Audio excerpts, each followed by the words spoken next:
Salut tout le monde, bienvenue dans ce nouveau reading vlog. Je suis très contente de vous retrouver aujourd'hui parce que c'est pas un reading vlog comme les autres. J'ai demandé à ma bouquine, autrement dit Marine, de me faire une petite liste des livres qu'elle voulait que je lise. Donc autrement dit, bienvenue dans le premier épisode de une youtubeuse slash instagrammeuse me dicte mes prochaines lectures.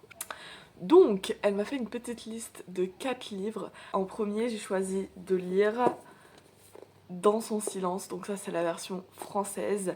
Mais ce qu'elle m'a dit, c'était The Silent Patient. Donc j'ai très hâte. En plus, je suis sûre que c'est vraiment vibe un peu mystère, etc. Donc voilà, première lecture. Et puis, let's go.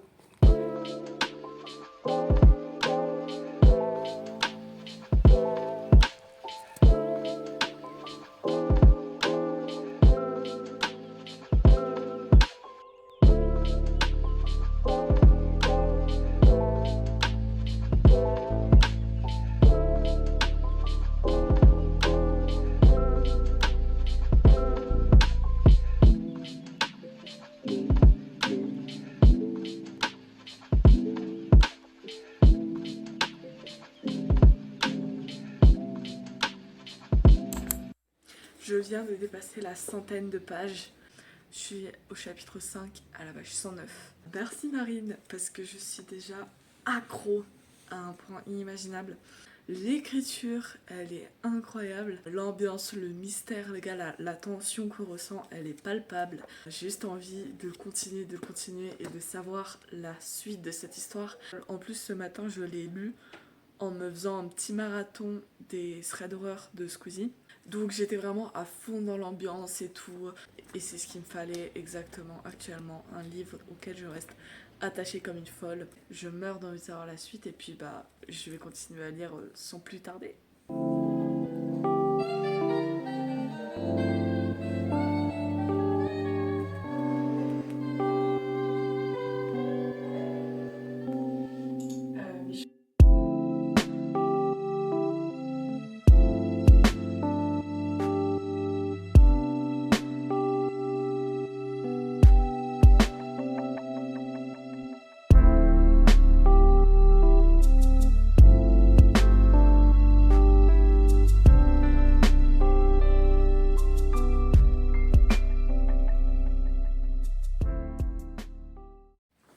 Ok, alors je suis à la page 200.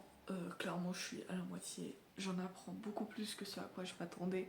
Et la vie du personnage principal, donc Théo, est vachement mis au centre. Et je m'attendais vraiment pas à ça. Je pensais que ça allait vraiment être centré sur Alicia. Et c'est centré sur Alicia, évidemment.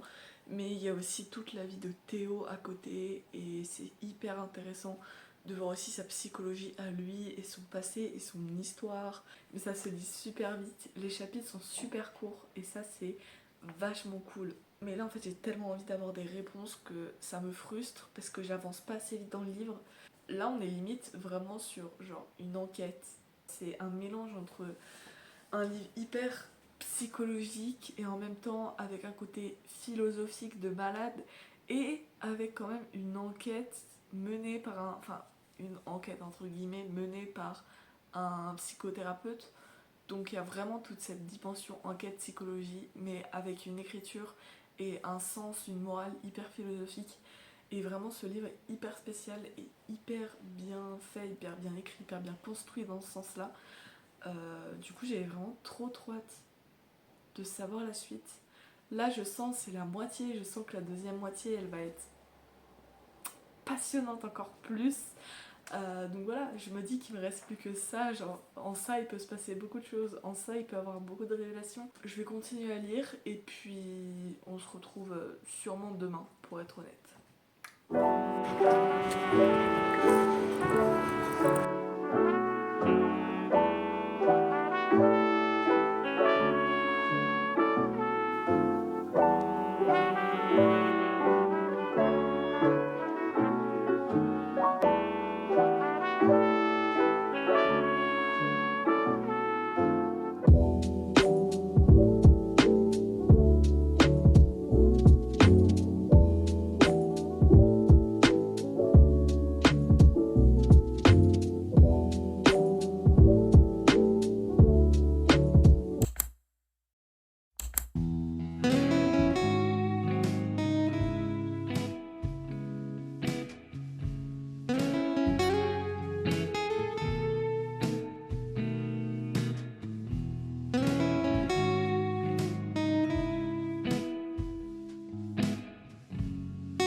coup, on est mardi. J'ai fini Dans son silence, autrement dit The Silent Passions. J'ai pas les mots. J'ai pas les mots parce que vraiment je l'ai fini il y a genre 10 minutes, donc je suis encore en train de réfléchir, etc. Donc là vous avez vraiment ma réaction à chaud. Pépite, je lui ai mis un 4,5 sur 5, il était incroyable, c'était parfait pour commencer cette vidéo pour être honnête. C'était trop bien. L'ambiance, l'écriture les gars, elle est incroyable. C'est vraiment un mélange de sociologie et en même temps de psychologie et d'enquête et de philosophie. Il y a plein de trucs dedans qui sont assez philosophiques et que j'ai trouvé. On ne s'ennuie pas une seule seconde. Vraiment, il y a des infos de partout, tout le temps. Et juste le plot twist final, incroyable. Genre vraiment, ma tête les gars, vous aurez dû la voir. J'étais vraiment pendant 10 minutes. C'était fou. Et vraiment, c'était parfait pour l'automne, pour le coup. L'ambiance, etc. Merci Marine. On commence cette vidéo avec une recommandation de malade que tu m'as fait là. Et puis, on passe au prochain livre. Je suis trop contente de l'avoir lu.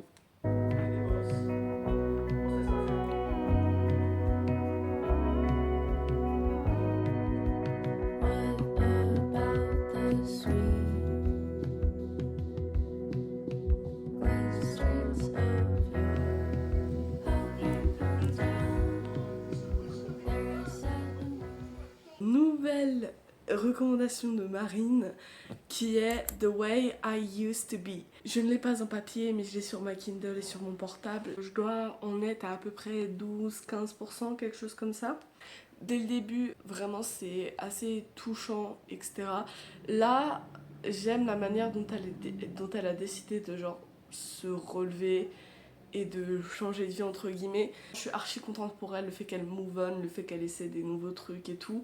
Mais voilà, le truc de je suis normale et du coup quand je suis normale tout le monde me regarde, ce qui est vrai en soi. Mais je sais pas, ça m'a agacée sur le moment. Sachant que vraiment j'aime bien, c'est addictif de ouf. Et je sais que je vais souffrir. Tout ça pour dire, pour l'instant j'aime bien. C'est cool. Il y a un petit quelque chose qui me dérange mais je sais pas encore quoi. Donc je pars lire, c'est parti. Was our last night together to you?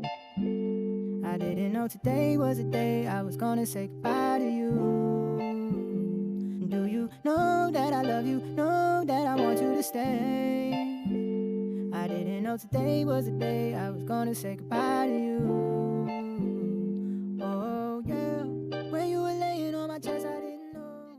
Je risque de pas m'être déblatérée, donc je vais essayer de faire court. Parce que je sais pas ce que je pense à propos de ce livre en fait. C'est hyper difficile. En gros, le début j'aimais bien. Vraiment les 100 premières pages, peut-être quelque chose comme ça. Et après en fait ça a tourné en un truc auquel je ne m'attendais pas du tout. C'est pas le rétablissement auquel je m'attendais en fait. Et je m'attendais à un truc beaucoup plus doux, calme. C'est pas du tout comme dans tous les autres livres en fait. C'est vraiment un autre système de guérison et une autre manière d'agir et de réagir par rapport à ça. Et t'as vraiment envie de la réconforter et tout et de lui dire vraiment meuf, t'inquiète, t'as pas à faire ça, genre ça va aller. Que la puissance de ce livre est quand même énorme. Du coup voilà. Donc à tout à l'heure ou à demain, ça dépend de ce que je fais. Ok, alors en un chapitre, ce livre est passé d'un 2,5 à un 5 étoiles. Voilà, j'ai failli chialer. I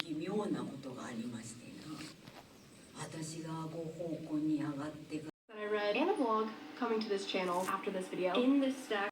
Coucou tout le monde, j'ai fini The Way I Used to Be. Ce livre m'a détruit.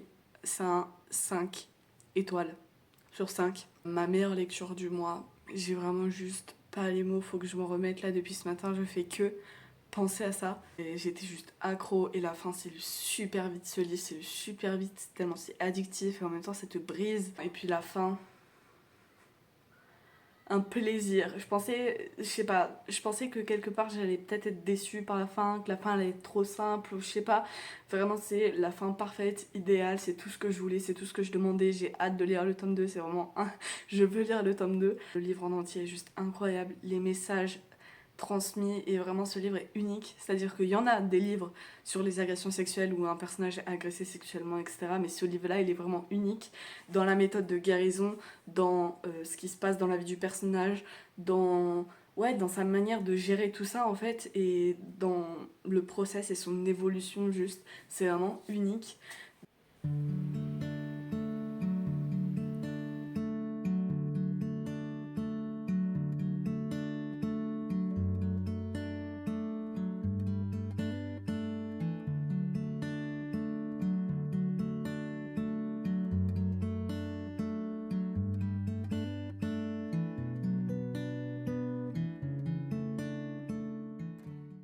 Coucou, j'espère que vous allez bien. On se retrouve pour un petit update de A Good Girl's Guide to Murder. Alors je suis à la page 250, chapitre 25-25. J'aime beaucoup, beaucoup, beaucoup. Je suis accro littéralement dès que j'ai 5 minutes pour lire. Alors que vraiment j'ai un gros travail à faire pour demain. Je lis ce livre au lieu de travailler, c'est horrible, ça va ruiner ma note. C'est pas grave, c'est la faute de ce livre, c'est pas ma faute, ok? Je ne peux pas le lâcher, il est trop addictif. Le seul truc qui me gêne, c'est que vraiment, j'adore les thrillers et tout, genre grande passion, surtout quand on est en automne, etc. Que ça soit série, film, livre, les thrillers avec des enquêtes et tout, j'adore ça. Mais j'avoue que, en fait, je pensais pas que ça allait être à ce point-là. Je suis choquée, parce que je pensais que ça allait être quand même chill et tout, qu'il allait vraiment avoir plus de romance que ça, et vraiment on est genre à plus de la moitié quoi, on est à 60% je crois, et il n'y a pas eu de romance quoi jusque là. Et vraiment je suis choquée mais genre agréablement surprise parce que vraiment je m'attendais à un truc chill et tout. Et au final je trouve que c'est beaucoup plus complexe que ça et beaucoup plus thriller et finalement un peu plus adulte que ce à quoi je m'attendais. C'est incroyable et du coup on voit à quel point Pip dans sa tête elle place vraiment l'enquête genre en premier dans sa liste de choses à faire, c'est vraiment l'enquête. Et ça se ressent dans le livre parce que du coup on voit quand même sa vie mais on la voit peu par rapport à l'enquête. Ravi, petit coup de cœur hein. J'aime trop ce gars, vraiment il est trop mignon. Le seul truc qui me dérange c'est que frérot t'as 20 ans, t'agis comme un garçon de 14 ans. Juste il fait des choses un peu silly et tout. Du coup c'est assez bizarre de me dire que la Pipe elle a genre mon âge 17 peut-être. Et lui il a 20 ans et il paraît plus gamin au niveau de son humour etc. et même de son comportement, enfin genre de sa manière d'agir et tout, que Pipe. Sinon vraiment tout est bon. Pipa, mais quelle badass. Et puis ouais, let's go pour la suite.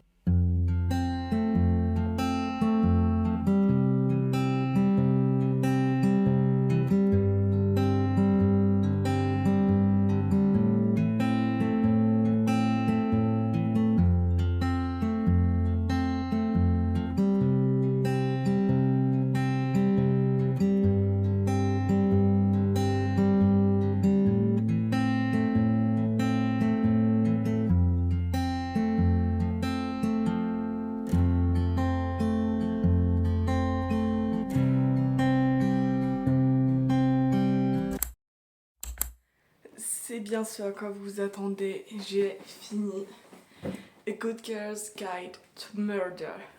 Bon, ça m'a pas fait pleurer, mais ça m'a mis des grosses larmes aux yeux. Ravie. En fait, sa situation, elle m'a trop atteinte, elle m'a trop touchée.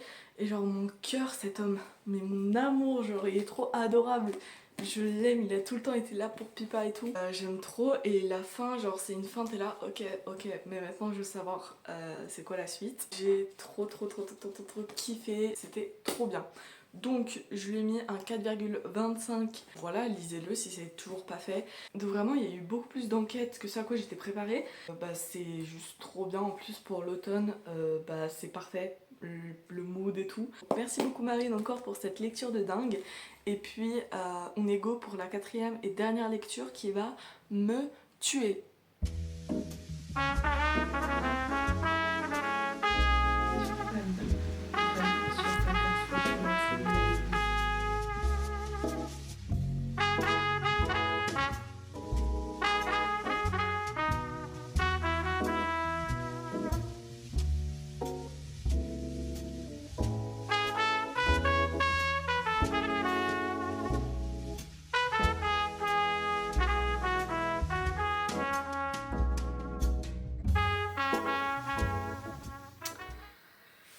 Ok, alors, je viens de finir le chapitre 8.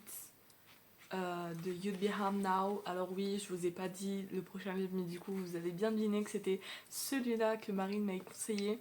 C'est déjà beaucoup trop bien. Je sais qu'il va un peu me ruiner ma santé mentale. Je suis accro. L'écriture, j'aime plutôt bien. Et il y a beaucoup de trucs qui sont hyper profonds et tout. Enfin, je sais pas, je sens que je vais adorer le personnage principal, qu'elle va trop me faire de la peine. Donc, yeah, on est go pour commencer. Et puis, je pense que je vous ferai un update pour quand je serai au milieu, comme d'habitude. Donc,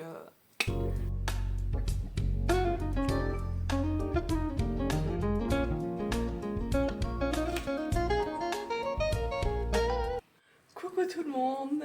Petit update de You'd Be Harmed Now. Je suis à la moitié, chapitre 20. Ça fait beaucoup trop de temps que je suis en train de lire ce livre. Cette vidéo m'a littéralement pris 3 mois à tourner, ça n'a aucun sens. J'adore l'écriture, elle est si... Je sais pas comment dire, mais je pense que vraiment, lisez tous ce livre. Tous les adolescents, les jeunes adultes, etc., tous ceux qui sont dans une famille avec des frères et sœurs peuvent s'identifier à ce qui se passe dans ce livre. C'est juste incroyable au niveau des questionnements de l'adolescence et tout ça, et du ressenti par rapport à être invisible, par rapport au regard des autres, par rapport à l'envie d'être visible, à l'envie d'être quelqu'un. Les passages là, ceux-là, sur le compte Instagram anonyme, à chaque fois je mets un post-it dessus parce que ça décrit trop bien l'adolescence et tout ce qu'on peut ressentir. Je pense que je m'identifie d'autant plus par rapport à mes troubles, etc. C'est vraiment émotionnel et hyper troublant en fait comme lecture, ça me rend assez triste, etc. Mais pour autant, je suis à fond dedans et c'est trop bien. Mais voilà, un peu de difficulté en ce moment à lire. En plus, j'ai des livres de cours à lire à côté, etc. Donc forcément, je privilégie mes livres de cours. Donc ça fait encore moins de temps pour lire ce livre. Donc voilà, mais là, je vais essayer un peu de le speedrunner ce week-end et cette semaine. Donc voilà, c'est super bien, super touchant. Vraiment, j'ai même pas les mots en fait au final. Tellement je me reconnais dans tout, même des trucs que je n'ai pas forcément vécu. Je me reconnais dans absolument tout. Ça te captive et ça te prend aux tripes. Genre vraiment, les émotions de ce livre, l'écriture, tout est juste. Vraiment, cette autrice, là vraiment, son livre, elle l'a super bien écrit. Et ouais, tu peux relate à fond. Donc vraiment, pour l'instant, c'est un 5 étoiles, les gars. Pour l'instant, c'est un big 5 étoiles.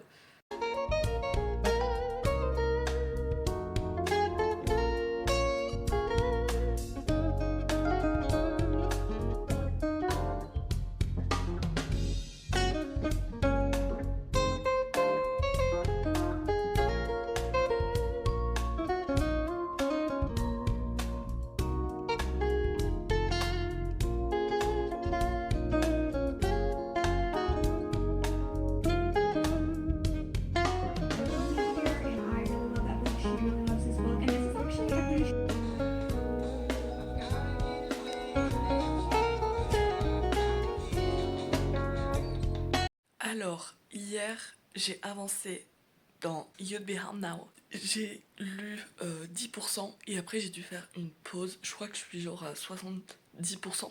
Faut vraiment que je le finisse là avant dimanche, même si possible avant demain. Mais c'est assez dur en fait à lire. Et donc là, je pense que j'ai besoin d'une pause par rapport à ça parce que ça me ruine un peu niveau santé mentale, on va pas se mentir. Vraiment hier, j'en pouvais plus. J'ai fait une pause en fait. Je me suis totalement. Enfin, j'ai essayé de me changer les idées. Mais à chaque fois, je me dis, faut que j'avance et faut que je le continue. Donc, j'avance et je continue. Et en vrai, je me force pas du tout parce que j'adore ce livre. Vraiment, c'est vraiment juste les feelings de l'adolescence et les struggles que tu peux avoir au quotidien et les histoires avec sa famille, avec ses amis, etc. Daniel, petit cœur, il est vraiment trop mignon. Il est juste là pour Amy et c'est juste trop mignon. Voilà, en tout cas ce livre est très dur émotionnellement. Alors qu'en soi il se passe rien entre guillemets de traumatique, etc. C'est juste en fait l'écriture et les sentiments et ce qui se passe en fait dedans qui est trop... qui m'atteint trop, genre. Donc, j'essaie de me speed un peu et de mettre mes émotions de côté pendant que je lis ce livre. Et puis, on verra bien si ça marche, hein. Voilà, voilà, c'est tout. Et puis, nous, on se retrouve plus tard, potentiellement, quand j'aurai fini.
J'ai enfin fini hier soir. Je finis que maintenant parce que franchement hier soir après avoir fini de You'd Be Hard Now, vraiment j'avais pas la foi de tourner, je me sentais juste ultra vide en fait. Mais du coup je l'ai fini, j'ai mis un 5 étoiles parce que c'était trop bien, genre vraiment parfait. J'ai mis beaucoup de temps à lire, mais comme j'ai dit précédemment, c'est pas parce que je l'aimais pas, c'est parce que j'avais d'autres choses à faire, etc. Et que j'étais un peu dans une panne de lecture, donc voilà. C'était trop bien, c'était trop touchant, trop dur à lire. Vraiment là, je me sens vide de me dire que je l'ai fini. La fin, c'était juste genre une fin parfaite qui était nécessaire. Enfin, genre vraiment, je sais même pas comment m'exprimer, c'est juste tout le monde devrait lire ce livre. Ça parle de plein de sujets, déjà rien que sur les addictions de toutes sortes. Si jamais vous avez quelqu'un dans votre entourage qui a une addiction ou quoi, ou même si vous en avez pas, vous pouvez quand même relate et juste comprendre pourquoi il y a des addictions et pourquoi les gens tombent dans des addictions. Même en dehors de ça, on a aussi beaucoup de sentiments par rapport au fait de se sentir seul, par rapport au fait d'être adolescent, par rapport au fait de ne pas se sentir aimé, par rapport au fait de se sentir un peu invisible dans sa famille, etc. Enfin bref, il y a tellement de sujets hyper importants et auxquels vous pouvez relate. Et même si vous l'avez pas vécu, c'est quand même hyper touchant, etc. Avec une écriture qui retranscrit parfaitement les émotions. Enfin bref, c'était juste trop bien, vraiment. Si je pouvais lui mettre un 6 étoiles, je mettrais un 6 étoiles. C'était incroyable. C'est pas ma meilleure lecture de l'année, etc. Mais juste, ça vaut vraiment un 5 étoiles. Enfin, vraiment, c'est tellement puissant comme livre. Je me suis pas vraiment attachée aux personnages. Genre, j'avais pas mal un détachement sur les personnages et tout. Je me suis pas attachée comme je me suis attachée dans, par exemple, The Way I Used to Be. Mais c'est juste la puissance du livre, elle m'a eu quoi. Même si j'étais pas attachée, j'étais obligée d'être à fond dedans. Du coup voilà, j'ai fini cette vidéo, j'ai fini toutes les recommandations de Marine. Donc, petit récap. Alors en premier, il y a eu The Silent Patients, auquel j'ai mis 4,5. Ensuite, il y a eu le grand, le beau The Way It Used to Be, lui je lui ai mis 5 étoiles parce qu'il mérite 5 étoiles. Ensuite il y a eu A Good Girl's Guide to Murder, lui je lui ai mis 4 ou 4,5 je crois. Et ensuite celui dont je vous parle depuis tout à l'heure, c'est You'd Be Home Now qui a mérité un 5 étoiles. Donc dans cette vidéo on a vraiment eu que des très très bonnes notes, donc vraiment merci Marine, on a un peu les mêmes goûts. Donc vraiment je suis trop contente qu'elle me fait découvrir ces livres. Surtout qu'il y en a que je devais lire depuis longtemps, donc je suis trop contente de l'avoir lu grâce à ça. C'était super, j'ai adoré tourner même si ça m'a pris beaucoup de temps. Et puis ouais, allez checker la chaîne de Marine, elle fait vraiment du contenu super. Et merci d'avoir regardé cette vidéo, j'espère qu'elle vous a plu. On se retrouve dans la prochaine, je vous love, kiss kiss.